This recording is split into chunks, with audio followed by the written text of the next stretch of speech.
Olá, sou Vivian Carla e começa agora mais um Papo de Imprensa. Aquele bate-papo gostoso na semana, onde a gente traz assuntos sempre relevantes de muita importância para todo mundo que nos acompanha. E hoje, recebendo aqui uma visita doce, né? Nós vamos falar um pouco sobre política, um pouco sobre o cuidado com a nossa população, com a primeira-dama, com a Kika, com a mulher, com a representatividade da mulher, em especial da nossa querida Várzea Grande. Seja muito bem-vinda e acolhida aqui nesse nosso espaço. Obrigada, Vivian. Quero agradecer o convite. Estou muito feliz de poder estar aqui com você, em especial no mês da mulher. Às vezes, você sabe melhor do que eu que nós mulheres nem sempre conseguimos alcançar todos os espaços que merecemos. Então, estou muito honrada e grata pelo convite. Ai, que bom, que delícia. E já começando, contando um pouquinho da tua história, eu acho assim, até para entender como você chegou, né? Hoje, às vezes as pessoas olham, nossa, primeira-dama, nossa, né? Mas quem é a Kika, né? Como ela chegou até aqui? Então, a minha formação profissional é na área de Direito. Eu sou promotora de Justiça no estado de Mato Grosso há quase 22 anos. Rodei todo o estado de Mato Grosso, morei 13 anos nesse interior. Há 10 anos atrás, conheci o meu marido, Calil Baracate. Nós temos uma filha, Angelina, hoje com 8 anos. E é um breve resumo da minha vida. Mãe, esposa, primeira-dama, promotora, humana, né? Tudo isso com certeza junto. aí envolvido também em grupos, né? Que a gente sempre participa, né? São grupos de amigos, também grupos de ordem religiosa. Grupo da igreja, assim. grupo da meditação, o grupo de amigas, o grupo do trabalho. O WhatsApp está sempre on, né? Isso. Cheio de grupos. E como é conciliar todos esses papéis? Eu digo que nós, mulheres, somos seres únicos, porque o homem não tem essa capacidade de sintetizar e desempenhar ao mesmo tempo tantos papéis. E eu precisei com o tempo aprender a construir uma forma de dividir o meu tempo e especialmente não me sentir culpada nos dias que eu não consigo fazer tudo o que eu me propus a fazer. Então, é um dia de cada vez, esse é o meu lema. Gente, um dia de cada vez. Já começamos com muitos ensinamentos aqui na fala, né? Porque, às vezes, mulheres que nos acompanham aí, homens também, prestem bem atenção nesse assunto. Nos preocupamos em entregar tudo. E a gente é cobrada para ser boa em tudo. E tá tudo bem não ser boa em tudo, tá tudo bem você não dar conta de tudo, né? E olha quem tá falando. Às vezes você fala, mas Vivi, eu tô aqui na minha casa, eu tenho uma função aqui que nem é tão... Olha só, gente, nós estamos falando de pessoas que têm representatividade. Nós estamos falando de pessoas que têm muitas responsabilidades e que mesmo assim tá tudo bem. Um dia de cada vez, hoje não dei conta de tudo, mas amanhã é um novo dia. Eu acho que isso é muito importante para a gente poder plantar na cabecinha das mulheres, não, Kika? Sim, eu percebo isso conversando com amigas, com colegas, que a mulher, parece que nós já trazemos uma programaçãozinha para que a gente se sinta culpada por não conseguir exercer a contento todos os nossos papéis. E aí, com a maturidade, com muito autoconhecimento, eu fui compreendendo que está tudo bem, né? Devagarzinho, o importante é não parar. Todo dia fazer, né? Continuar e tentar desempenhar os papéis a que eu me propus. E no dia que nem tudo funcionou, amanhã é um outro dia e vamos lá, né? Esse um dia de cada vez, ele é fantástico. Como foi, assim, adentrar a uma casa que presta serviço à população? Como foi? Eu tenho muita curiosidade de entender, eu acredito que quem nos acompanha também tem essa curiosidade. Como é adentrar? Como é o dia a dia ali de uma primeira-dama? Então, eu, em razão do meu cargo, sou promotora de justiça, não me afastei, também não me afastaria do cargo de promotora de justiça, porque o Ministério Público é a minha vida. Era o meu sonho, eu estudei, eu sou oriunda de uma faculdade pública e tenho muito orgulho de falar isso, que eu sou oriunda da UFMT. Eu entendo que pela educação a mulher pode chegar aonde ela quiser efetivamente. Se eu estou onde eu estou, com certeza muito é em razão da educação, do estudo. E então, em razão dessa dessa missão promotora de justiça, eu não estou 100% na gestão, mas como voluntária eu estou lá. Então, nesses momentos em que eu consigo me ausentar do meu trabalho, eu procuro estar 100% lá e fazer o tempo não de quantidade, mas um tempo de qualidade. E no começo foi muito difícil, até porque, em princípio, são duas funções até difíceis de se conciliar, mas a mulher, com jeitinho, a gente vai conseguindo. Ah, eu imagino, né? Até porque são dois propósitos muito fortes, né? São propósitos muito fortes e ambos trazem uma carga muito grande de responsabilidade. Com certeza, responsabilidade. E essa responsabilidade, ela está diretamente ligada ao que acontece ao redor, né? A nossa sociedade, as nossas mulheres, né? Como essas mulheres estão, né? Até no off você trouxe um pouquinho, né? Sobre o que está acontecendo agora nesse momento em Várzea Grande, que a gente já vai falar um pouquinho para as pessoas, mas assim, são tamanhas as necessidades das mulheres, das nossas mulheres.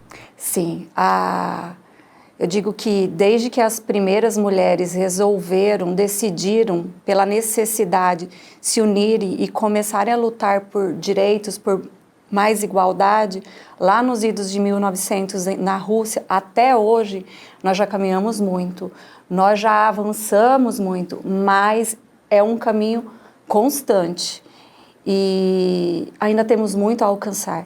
Recentemente, todos nós vimos na mídia declarações muito sexistas, machistas, vindas de um deputado. E quando nós nos deparamos com situações como essa, nós muitas vezes nos indagamos, né? Será que realmente avançamos? Será que realmente conquistamos? Na minha opinião, sim, nós avançamos, mas esse avanço precisa ser constante. E aí eu volto na educação também. Eu acho que uma das maiores responsabilidades nossas enquanto mulheres e mães é educarmos os nossos filhos para que eles enxerguem a mulher de uma maneira diferente. Esse eu acho que é talvez um dos grandes legados da mulher, educar filhos melhores para o mundo. Olha só, é profundo aqui o negócio, está ficando profundo. Tem uma fala que me veio de um outro entrevistado, né, num outro momento, em que ele trouxe uma fala onde ele é um profissional da arte, né, e ele trouxe uma fala que me impactou muito durante a semana e tem muito a ver com o que você está falando sobre legado, que é a importância do que ele está construindo agora. Que até ele disse, talvez o que ele está construindo agora não é para ele, né, ele está colocando o tijolinho dele, né, fazendo a parte dele em relação à missão e o propósito da vida dele. Mas isso daí é uma coisa que ele está deixando para que talvez, né, aquelas mulheres lá de 1900 e lá vai bolinha, né, e um tempo atrás, talvez ela seja a mulher que começou a construir algumas coisas para que coisas que hoje nós estamos usufruindo. Exatamente. Talvez a nossa parte, talvez a gente não vá ver tudo que a gente está construindo, mas com certeza muitas pessoas serão beneficiadas desse nosso sacrifício diário, desse carinho, né? Que é o que você trouxe com muita definição na tua apresentação. É fazer o que a gente tem que fazer, mas fazer com carinho, fazer com essa pitada de amor.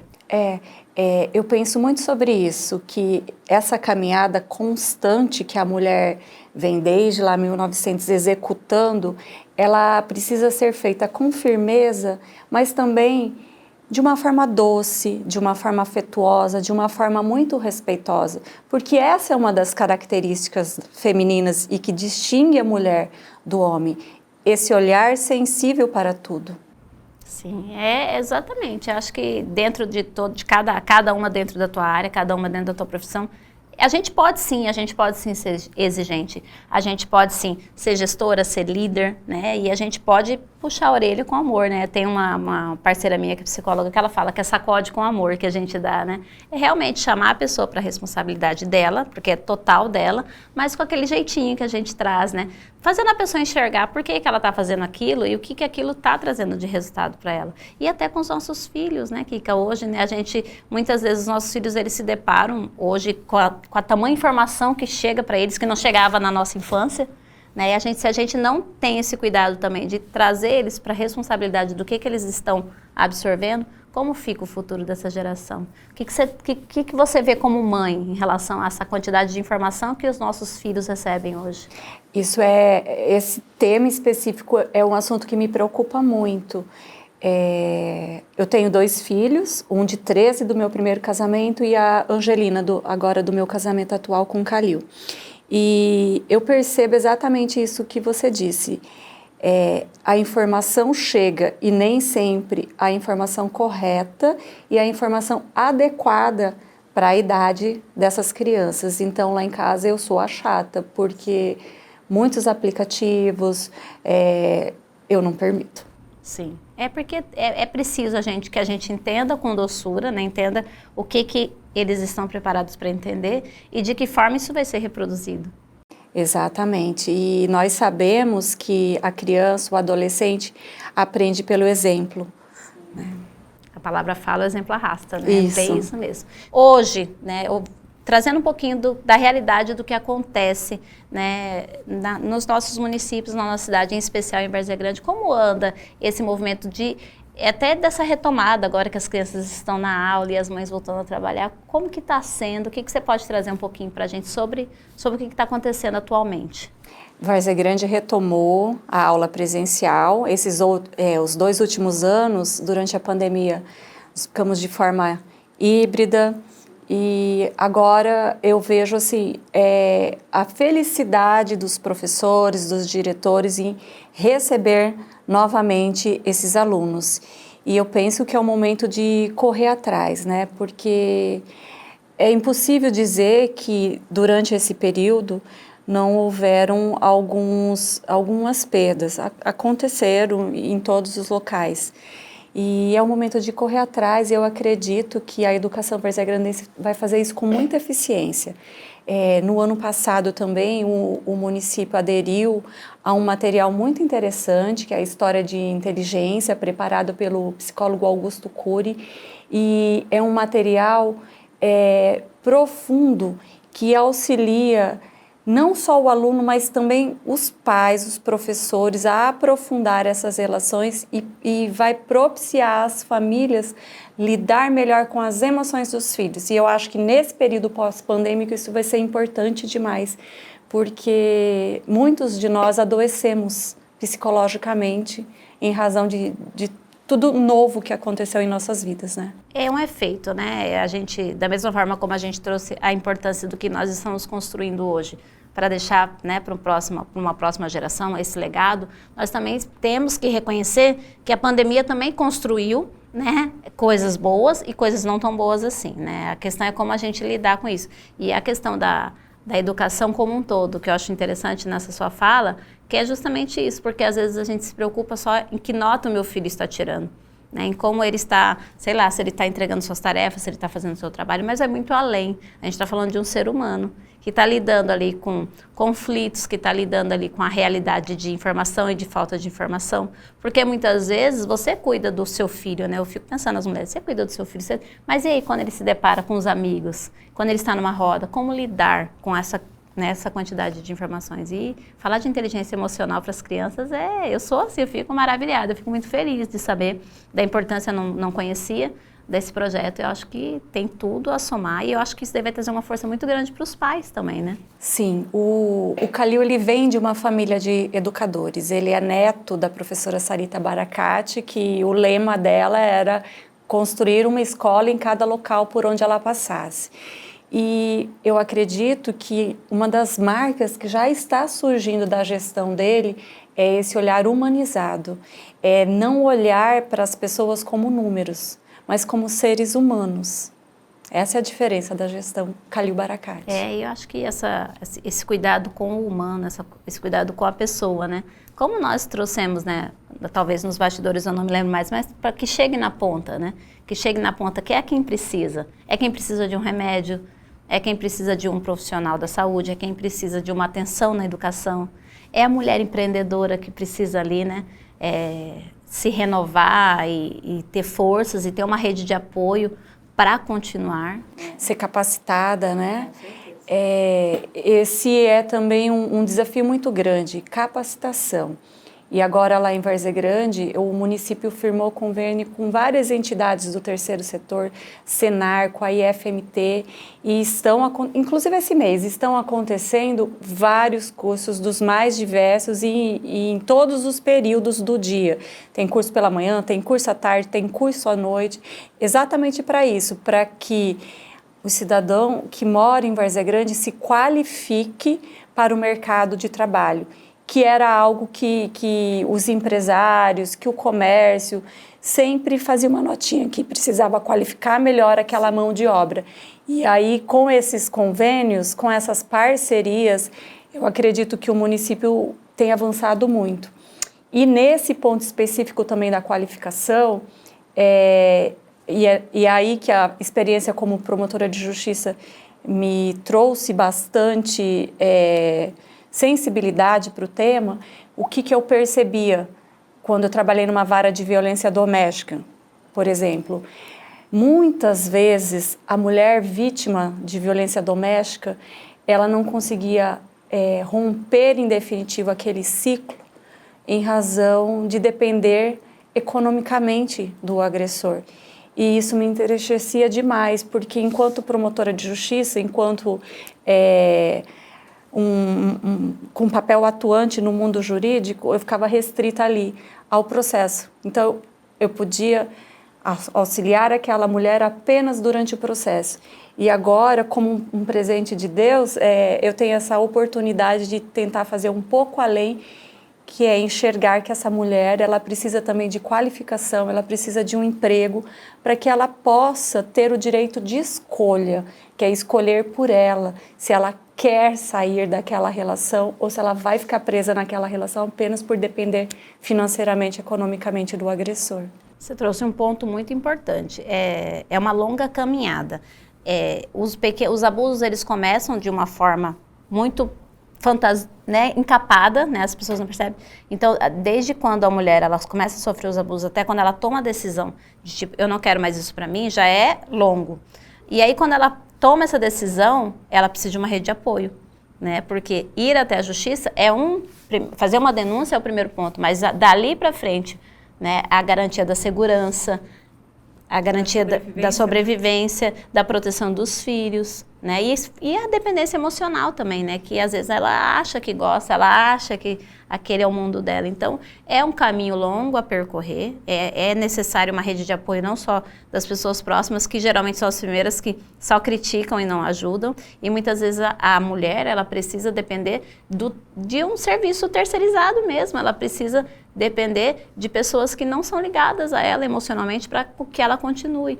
Porque está incumbido em nós mulheres o ponto de criticar, o ponto de julgar. Ah, mas ela está nessa relação porque ela quer, né? Mas se ela quisesse, ela saía dessa relação, porque isso daí a gente vem ouvindo das nossas gerações antigas, e elas porque também replicavam ideias, né? Então, são crenças que estão, né, enraizadas. Exatamente. Eu fico pensando, e aí só para fazer um paralelo, até porque eu achei bacana a forma como você intercalou os assuntos, né? Ali, né, naquela hora como promotora, ouvindo os casos e vendo a realidade das coisas, e hoje podendo, se de repente não fazendo até o final, mas direcionando, qual que é a satisfação? É muito grande você poder contribuir para uma mudança de vida. E muitas vezes as pessoas dizem, mas é muito pouco, ou você não consegue atingir todo mundo. Eu sei disso. Uma vez eu li uma fábula que eu tirei como uma lição de vida. Era sobre um beija-flor que estava no incêndio da floresta. E o beija-flor vinha, enchia o biquinho e levava lá. E os outros animais da floresta todos riam dele e falavam, você acha que você vai apagar o incêndio? E ele disse, não vou apagar o incêndio, mas eu vou fazer a minha parte. Então, é isso que eu levo para a minha vida. Eu vou fazer a minha parte. E agora que eu tenho a possibilidade com a visibilidade que eu tenho, como você disse, de mobilizar, de auxiliar essas mulheres, uma mulher que consiga sair desse ciclo, que consiga se qualificar e tomar por ela essa decisão consciente de romper, por exemplo, o ciclo da violência, isso vai me deixar muito feliz. Fazer a nossa parte. esse é um recado que fica para você que nos acompanha e que muitas vezes, né, se preocupa em criticar, se preocupa em reclamar, se preocupa em pontuar e não aproveita esse mesmo tempo e essa mesma energia e disposição para fazer um pouquinho. Porque se todo mundo, né, deixasse de lado esse lado nosso de zona de conforto, esse nosso lado de ficar reclamando e pegasse para fazer, eu tenho certeza que hoje nós estaríamos numa situação melhor, mas calma que dá tempo. Você pode começar agora, depois que você ouviu essa fala, né, e ouvindo esse bate-papo, começar a fazer a tua parte e também contribuir para o mundo melhor. E eu queria conhecer um pouquinho sobre como funciona, até porque você falou sobre um gabinete, né, que funciona voltado a ações transformadoras. Eu queria entender um pouquinho como que funciona. Então, esse gabinete, ele foi pensado porque logo que começou a gestão do Calil, eu comecei a andar pela cidade para começar a entender o social, conhecer as pessoas. E o que eu percebi? Várzea Grande é uma cidade que tem muitas ações sociais, muitos projetos sociais em funcionamento, projetos sensacionais, que acontecem lá nos bairros, espalhados por toda a grande Várzea Grande. E muitas vezes esses projetos, eles têm até fila de espera das crianças. Nós temos lá, por exemplo, um projeto de fanfarras que tem 300 crianças em listas de espera. E aí, sentada com algumas amigas, porque todo esse gabinete ele é voluntário, ele se chama Gabinete de Apoio para Ações Transformadoras. As pessoas que estão lá atuam voluntariamente. E conversando, nós chegamos à conclusão de que nós não precisávamos inventar a roda já existia lá, já estava funcionando, então a gente precisava só de combustível para que aqueles projetos funcionassem de uma maneira melhor, mais eficaz, que pudesse atender cada vez mais a população. E então o gabinete, neste momento a gente está fazendo o levantamento de todos esses projetos que existem, os projetos sérios, que gozem de credibilidade, para que o gabinete possa verificar como é que a gente pode apoiar esse projeto. E o primeiro grande evento feito pelo GAAT foi o Bazar do Bem. No ano passado, nós precisávamos apoiar o Lar dos Idosos São Vicente de Paulo, lá de Várzea Grande, que acolhe os idosos. E quando eu conheci a instituição, eu fiquei encantada. Encantada pela forma respeitosa, carinhosa, amorosa, como eles acolhem aqueles idosos. E me chamou muita atenção o cabelo daqueles idosos que estão lá, todos arrumados, aquele cabelo brilhoso que te mostrava que realmente eles são bem cuidados. E eles estavam no fim do ano com muita dificuldade, porque como a gente vem desses 2 anos de pandemia, eles não estavam fazendo eventos e eles sobreviviam de doações e de uma parcela, uma contrapartida que o município envia mensalmente. E aí eles precisavam pagar o 13º. Então nós fizemos o primeiro Bazar do Bem, foi em dezembro do ano passado. E foi aí que eu percebi o quanto a população varzeagrandense abraça as boas causas. A população comprou a ideia e em menos de 40 dias nós conseguimos organizar esse bazar e nós tivemos quase 6.000 peças, entre roupas, calçado, objetos, e foi um sucesso o bazar. Nós arrecadamos quase R$98 mil. Olha só, que interessante. Que lindo, né? Sim. Que lindo, que lindo. E aí, esse ano, nós já estamos planejando o segundo Bazar do Bem. Aproveito aqui para convidar a população. Não definimos a data, mas muito provavelmente vai ser no mês de novembro desse ano. E aí a gente vai pensar qual a instituição e qual a causa nobre que o GAAT vai abraçar nesse ano. É muito interessante a sua fala, né? Onde a gente fala que a gente não precisa criar roda, né? Que a roda já existe. Na verdade, a gente precisa buscar ouvir as pessoas, porque se a gente parar de falar demais e começar a ouvir um pouquinho as necessidades das pessoas e lindos projetos e lindas ideias que já existem, por que a gente não pode de repente unir, eu falo que nós somos conexões, né? Então assim, unir de repente uma pessoa que está precisando com uma pessoa que pode ajudar né? Tem muitas pessoas, e eu acredito que você conheça, que não sabem nem como ajudar. Sim, e na nossa página do Instagram, a definição do GAAT, desse gabinete, é exatamente essa. Você captou bem a nossa ideia. O GAAT é para servir de elo entre os projetos que existem, as pessoas que precisam de ajuda e quem está ali, à disposição para ser voluntário. E o ser voluntário, às vezes as pessoas também acham que é só ser voluntário com uma quantia financeira. Não é, é também ser voluntário de tempo, porque a gente precisa disso, né? Então o que o GAAT pretende é isso, servir de ponte entre essas duas figuras. E essas duas figuras, né, vou até chamar a atenção de vocês para isso, porque quem vive isso vai entender. Às vezes a gente está falando aqui de ponte entre quem tem como ajudar e quem quer ser ajudado. E aí, na verdade, é o contrário. Porque quem precisa de ajuda, ajuda mais a pessoa que está achando que está ajudando, né? E a gente vai em ações dedicando tempo, às vezes dedicando um pouquinho de ouvir e de atenção. E aí, quando a gente percebe a pessoa mais beneficiada, sim, sempre a gente. Eu gosto muito da oração de São Francisco de Assis, e onde ele diz, né, que é dando que se recebe. E é aí mesmo. É nesse ponto, né? Quem mais recebe é quem está doando. Eu acho que é muito importante quando a gente busca mesmo entender mais sobre do que está acontecendo na nossa cidade, no bairro, enfim, dentro da tua comunidade. E você se parar de ficar correndo, sabe? As pessoas passam correndo, as pessoas não ouvem, as pessoas não observam.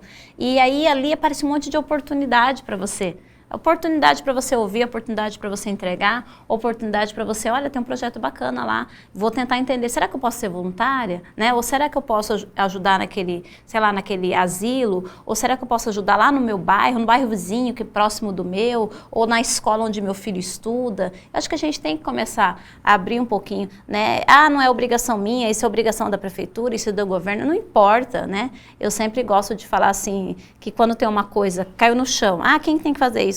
Nossa, você está vendo, por que você não faz? Por que tem que procurar? Às vezes a gente perde mais tempo procurando quem que tinha que fazer do que se a gente pegasse para fazer. As demandas são muitas, você exemplificou isso muito bem. E o poder público, por mais que ele se esforce, ele não consegue atender todas as demandas. E existem muitas demandas que são urgentes, e aí outras que não são tão prioritárias acabam sendo deixadas por um pouquinho depois. E é nesse ponto que eu penso que a sociedade pode vir somar e fazer o que você acabou de citar, ser um elo a mais nessa corrente, né? Porque no final nós estamos todos aqui de passagem e todos queremos construir uma sociedade melhor, mais justa e mais igualitária, né? Até porque não é sobre o que a gente junta, é sobre o que a gente espalha, né? Se nós pudermos, dentro do nosso conhecimento, dentro da nossa oportunidade, às vezes você conhece alguém, às vezes nem é você que vai fazer, às vezes você só vai, né? Vamos utilizar as nossas ferramentas, até quero falar sobre isso, as nossas redes sociais, para propagar coisas boas. Para a gente conseguir fazer conexões realmente interessantes e inteligentes. Não estou dizendo que tudo é paz e amor, porque às vezes, né, as pessoas... Não, a gente tem que cobrar, a gente tem que ter discursos interessantes, a gente tem que ter debate, mas coisas inteligentes, coisas que realmente tragam resultado para nós, para a população, para o nosso trabalho, para o trabalho das outras pessoas. É verdade. Né? Acho que é pontuar de forma inteligente. Ter críticas são interessantes. Até porque já pensou se não tivéssemos críticas, como seria? Exatamente. Elas são necessárias, né? Até que para que algumas vezes a gente perceba que é preciso ajustar o leme, né? Sim, e eu acho que é essa questão de cada um fazer um pouquinho, né? Então, assim, às vezes eu fico imaginando uma gestão numa cidade, como que não deve ser, né? Isso, né? Porque quando a gente faz a gestão de uma casa ou de um trabalho já é difícil, né? Porque você pega uma empresa de uma pessoa ou o cargo que você trabalhou, com certeza uma outra pessoa trabalhou antes. E aí você teve que achar o seu jeito de adaptar com aquelas coisas que já existiam, que já estavam funcionando, trazer as suas ideias, a sua equipe, ajustar para entregar um melhor resultado. Eu fico imaginando na gestão de um município, na gestão de um trabalho social, né, que você entra, você também não pode impor a tua verdade como uma absoluta, né, ou talvez trazer a tua verdade como única. Então você tem que ter esse respeito com o que já estava acontecendo, né, trazer um olhar cuidadoso e trazer novas ideias. Vamos experimentar de outra forma, né? Eu não sei, tô muito errado ou estou desenhando o que tá? É isso mesmo. No social, em específico, Várzea Grande já tinha muitos projetos bacanas em andamento. E o que foi feito foi exatamente isso que você falou. Um plus a mais. No que já estava funcionando, a gente sempre pode melhorar, né? Então, era só acrescentar um pouquinho a mais para que se torne melhor ainda. Eu acho que todos nós precisamos deixar de lado uma palavra que eu falava com os meus filhos quando eu era criança, eu que. Eu às vezes falava alguma coisa e tinha um filho, mas eu que fiz. Eu falei, lá vem a mania do eu que, né? Eu que fiz. Não importa quem fez, importa que alguém fez. Porque às vezes você dá um parabéns no coletivo e a pessoa fica chateada, né? Eu falava assim, não, tira o eu que. Vamos fazer o seguinte, foi feito, tá tudo bem, como podemos melhorar? Né? Tanto porque é ruim, tanto porque é bom. Então, acho que nós, né, como civis, como seres humanos, como pessoas que estamos aqui, como profissionais, a gente tem que melhorar. O que eu posso melhorar, o que eu posso, né, entregar melhor e entregar para o próximo, porque vai vir outras pessoas e outras ideias e sempre é muito bom a gente estar contribuindo. Esse mês eu fiquei muito feliz. Deixa eu te contar como que nasceu o mês da mulher. Eu sentei para conversar com o Calil e perguntei para ele, olha, e aí, você pensou alguma coisa para o Dia da Mulher? O que você acha? Quer que a gente organize alguma coisa? Ele me disse o seguinte, você não acha que um dia para comemorar a mulher é muito pouco? Por que a gente não faz um mês da mulher? Falei, lindo. Aplausos para você, é isso mesmo, a mulher tem que ser celebrada o ano todo, né? Nós ainda precisamos, todo mês de março, estarmos aqui levantando as nossas bandeiras para que as pessoas que estão ali, os homens, a sociedade, entendam que a mulher pode chegar onde ela quiser. Então, ainda é necessário. Eu sei que lá no futuro, nossas filhas, nossas netas, talvez não precisem de um mês dedicado a elas, mas hoje ainda é necessário. E foi aí que surgiu a ideia do Várzea Grande Mais Mulher. É um mês todo dedicado a workshops que estão acontecendo para que essa mulher varzea-grandense, para a servidora pública, para toda a população feminina em geral, para que ela saiba que ela está sendo vista, enxergada com carinho. E foi assim que nós pensamos esses workshops que estão acontecendo em 3 polos da cidade. Nós estamos levando para a mulher varzea-grandense uma distração, um carinho. Estão acontecendo workshops de beleza, de maquiagem, de gastronomia, de mesa posta, workshop de autoestima, para que a mulher se lembre sempre do quão importante ela é, porque nessa nossa correria de acumular papéis, nós já falamos sobre isso, nós muitas vezes acabamos esquecendo de nós mesmas, né? Nós sempre nos deixamos lá para trás. Então, esse mês, esses workshops foi pensado para isso, para que a mulher se lembre da importância dela, para que ela aprenda que, em primeiro lugar, sempre tem que ser ela. Sim, e é até forte, né, falar sobre isso, porque nós precisamos de um mês para a gente lembrar que a gente é importante, né, e ainda precisamos, né, decorrente de muita coisa que já aconteceu lá atrás. Mas esse momento, esse gostinho, essa sensação que a gente recebeu não só no dia 8, mas como a gente vem recebendo durante todo o mês, a gente tem que guardar num potinho isso e lembrar todo dia. Como uma fragrância, como uma música, quando você ouve ou você sente o cheiro e você volta, se remete, né? E a gente tem que se lembrar todos os dias que a gente precisa ser amada, que a gente precisa se amar, que a gente precisa valorizar o nosso tempo e que a gente precisa falar não, porque a gente tem uma mania de falar sim para tudo que acontece, né? E eu acho que talvez uma das lições mais difíceis a ser aprendida por nós mulheres é essa, de saber falar não, né? Porque com esse jeitinho de conseguir desempenhar milhões de papéis ao mesmo tempo, às vezes nós não percebemos que já estamos com muitos papéis acumulados.